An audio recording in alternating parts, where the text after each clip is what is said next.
అన్న ఇప్పుడు ఇంకోటి చూసుకుంటే మన రాజమౌళి గారి మీద వారణాసి మూవీ మీద బాయ్కాట్ ఒకటి నడుస్తుంది, ఇంకొకటి ఏమో రాజమౌళి గారి మీద కేసు ఒకటి పెట్టారు మొన్న మాట్లాడిన కొంచెం ఈవెంట్ ఇష్యూ మీద.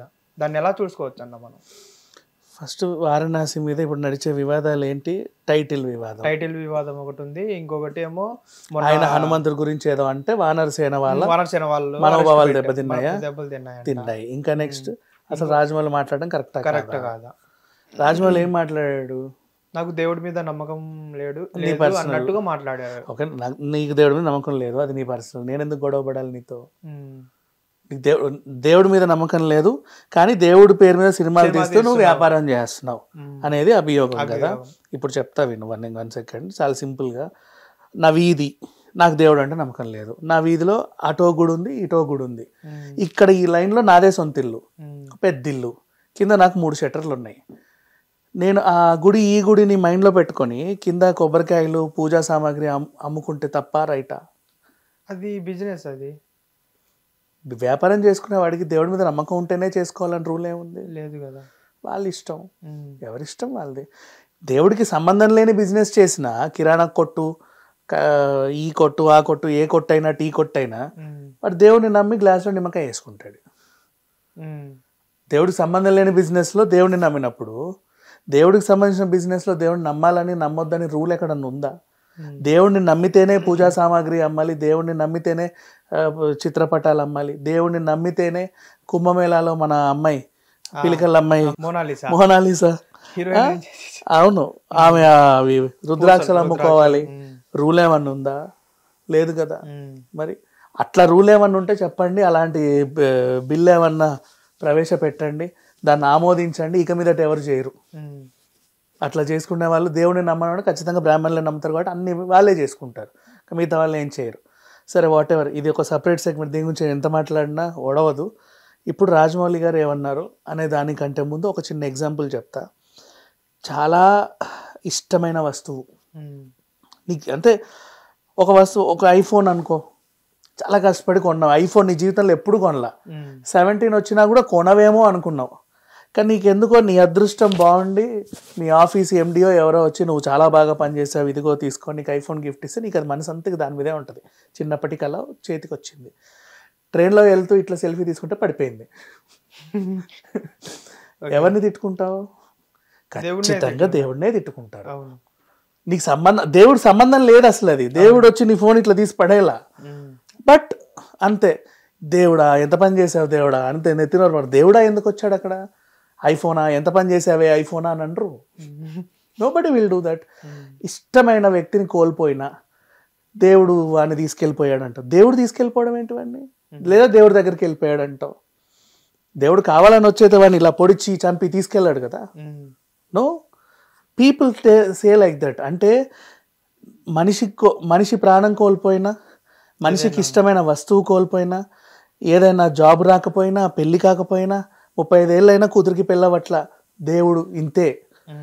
40 ఏళ్ళ నుంచి ఎన్ని పరీక్షలు రాసినా 40 years వచ్చే కొడుకుకి గవర్నమెంట్ జాబ్ రావట్ల, దేవుడే.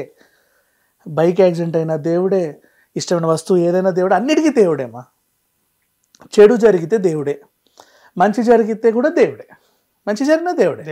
దేవుడి దయ మా ఇంట్లో దేవుడి దయ వల్ల నాకు ఈరోజు ఈ సోఫా కొనగలిగాను, దేవుడు దయ వల్ల ఈ కెమెరా కొనగలిగాను, దేవుడి దయ వల్ల. ఏదైనా కోల్పోతే దేవుడి దయ లేనందువల్ల కోల్పోవాల్సి వచ్చింది. మనిషి అన్న ప్రతి ఒక్కడు ఇలాగే మాట్లాడుకుంటారు, అంతే, కామన్. రాజమౌళి గ్రహాంతరవాస కాదు, మనిషేగా. మరి నెక్స్ట్, నీకు దేవుడి మీద నమ్మకం లేని ప్రతిసారి కూడా ఇంట్లో పెద్దవాళ్ళు మంచి చెప్తారు. పిడుగుబడి భయపడితే అర్జున పాల్గొన్నాను నాన్న, చీకట్లో అమ్మో నా వల్ల కదా అంత ఉండేది, హనుమంతుని తలుచుకో, ధైర్యం వస్తుంది, వెళ్ళిపో, ఇలా చెప్తా ఉంటారు, అంతే. రాజమౌళి కూడా ఒక మనిషే, ఆయన కూడా ఓ కొడుకే, ఆయన తండ్రి కూడా ఇంకా ఆయనతో పాటే ఉన్నాడు. ఆయన తండ్రికి ఈయనకి 50 ఏళ్ళు వచ్చినా 60 ఏళ్ళు వచ్చినా ఆయన తండ్రికి ఆయన కొడుకే, రైట్. కొడుకు కష్టపడి ఏదో పని చేస్తాడు, అవ్వట్లేదు. ఉండు నాన్న, దేవుడిని వెంటే ఉండి నడిపిస్తాడు. పర్లేదు, దేవుడు నిజంగా నా వెంట ఉండి నడిపిస్తే ఇన్ని డిలేలా ఏంటి నాన్న ఇది అని చెప్పి, లేదు నాన్న కంగారు పడకు, అవుతుంది, ఓ రోజు అవుతుంది. ఇది వాళ్ళ ఇంట్లో జరిగిన డిస్కషన్, చాలా సింపుల్ సిచ్యువేషన్. దీన్ని ఆయన మాకు ఎన్నో స్టార్టింగ్లో చాలా ఆటంకాలు వచ్చాయి, ఇలా ఇలా ఇలా ఇలా ఎందుకు ఒకసారి మా నాన్నగారు అన్నారు, హనుమంతుడు వెంటుండి నడిపిస్తాడు చూడు నిన్ను అని. హనుమంతుడే వెంటుంటే ఇంత అవుతుందని నాన్న నేను అన్నాను, అప్పుడు ఇలా జరిగింది, కానీ మొత్తానికి ఇది అయిపోయిందని ఆయన ఏదో ఆయన సిచ్యువేషన్ చెప్పుకున్నాడు. ఇక్కడికి కత్తిరించుకున్నారమ్మా. ఇప్పుడు వస్తారు సంఘ సంస్కర్తలు అందరు బయటికి, అందరు వచ్చేస్తారు, ప్రతి ఒక్కడు మాట్లాడేవాడే. నెక్స్ట్ ఆడు వచ్చి చెప్తాను, నువ్వు దేవుడిని నమ్మకపోతే దేవుడి పేరు చెప్పుకో, వ్యాపారం ఎందుకు చేస్తున్నావు, బాహుబలి ఎందుకు తీసావు, శివలింగాన్ని ఎందుకు ఇలా పెట్టుకున్నావు, అన్ని కోట్లు ఎందుకు సంపాదించావు, నీకెందుకు అయ్యి, నువ్వెవడివి అడగడానికి. సరే నెక్స్ట్ మనోభావం దెబ్బతినింది. ఎందుకు దెబ్బతినింది? హనుమంతుడిని నువ్వు అంత మాట అంటావా? ఏం అనలేదు, హనుమంతుడు దేవుడు కాదు, ఆయన నమ్మకండి మీ పనిలో అని రాజమౌళి స్టేట్మెంట్ ఇవ్వాలా? నేను నమ్మను, ఆయన నమ్మను అని కూడా, నాకు నమ్మకం లేదు, నాకు దేవుడు అంటే అంతగా నమ్మకం లేదు, అయినప్పటికీ మా నాన్న దేవుడు ఉన్నాడు నాన్న చూసుకో అంటే, దేవుడు నిజంగా ఉంటే ఇన్ని డిలేలు ఎందుకు అవుతాయి నాన్న, దేవుడు నిజంగానే ఉంటే అదేంటిది వాడు ఎలా చచ్చిపోతాడు నాన్న, దేవుడు నిజంగానే ఉంటే వీడెందుకు ఇలా అవుతాడు నాన్న, దేవుడు నిజంగానే ఉంటే ఇంకా వీడికి పెళ్ళి ఎందుకు అవ్వదు, ఉద్యోగం ఎందుకు రాదు, బయట మాట్లాడుకునే మాటలే.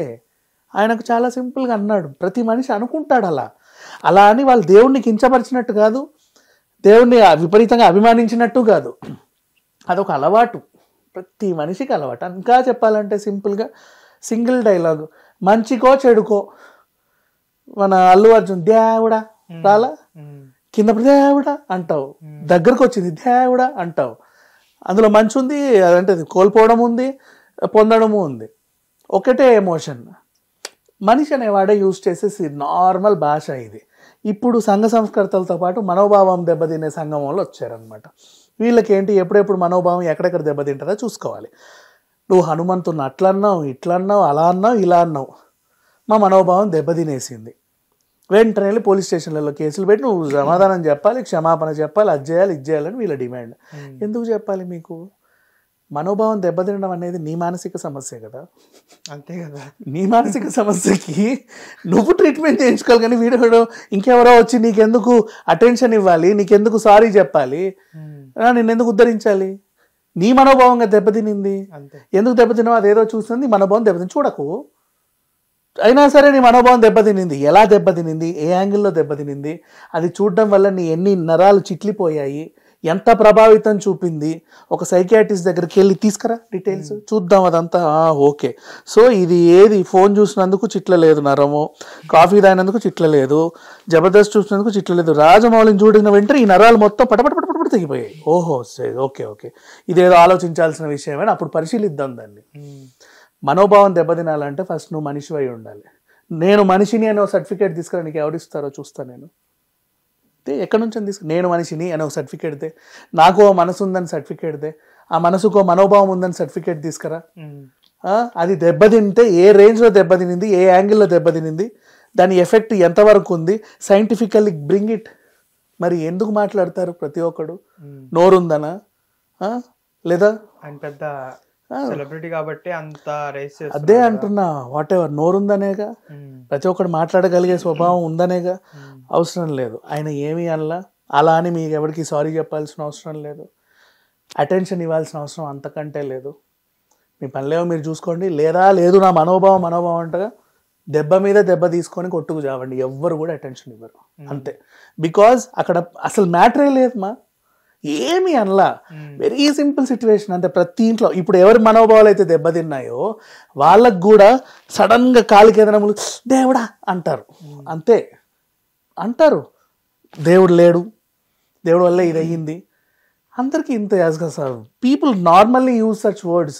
రాజమౌళి కూడా మనిషి, ఆయన ఎంత పెద్ద డైరెక్టర్ అయినా మనిషే, ఒక తండ్రికి కొడుకే. అది వాళ్ళ ఇంట్లో జరిగిన సిచ్యువేషన్. అండ్ సిచ్యువేషన్ని చెప్పాడు కానీ ఆ సిచ్యువేషన్ నీ మీద ఆమోదించాలా, ప్రతిపాదించాలా.